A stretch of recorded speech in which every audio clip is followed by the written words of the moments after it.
Hello नमस्कार चलतु जानिबा आज 12 अगस्त रे कौन रही इतिहास। आज हूँ इंटरनेशनल यूथ डे। यह यूनाइटेड नेशन द्वारा आरंभ करा जायथिला।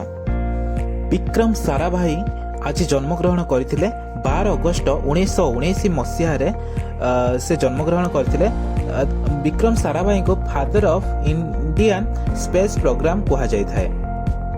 आज 12 अगस्त 1765 मसीह ट्रिटी ऑफ अलाहाबाद होता। यह ट्रिटी पर ब्रिटिश संपूर्ण रूप से इंडिया उपर शासन आरंभ करथिले।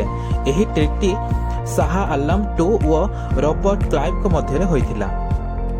12 अगस्त आज दिन में इंडिया स्वाधीनता पर 12 अगस्त 1948 मसीह इंडिया ओलंपिक खेल में स्वर्ण पदक जीतिथिला। यह तार स्वाधीनता पर प्रथम स्वर्ण पदक रही। यह भारतर हॉकी टीम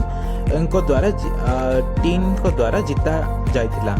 यह पूर्व भारत 1928, 1932 और 1936 रे 3 थर स्वर्ण पदक जीतिथिले।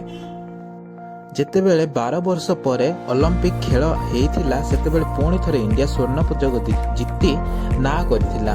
से समय ओलंपिक खेल ब्रिटेन रे चलीथिला और आम इंडियन हॉकी टीम रो विपक्ष रे ब्रिटेन रो टीम रहिथिला। और आर 3 दिन पर आमे प्रथम स्वाधीनता दिवस पालन करबा पई जाउथुलु 1948 मसीह रे। एमिति किछि खबर जानिबा पई एही चैनल को दया करी सब्सक्राइब करि नियंतु। आपनको सपोर्ट निहाती आवश्यकता रही मो। धन्यवाद।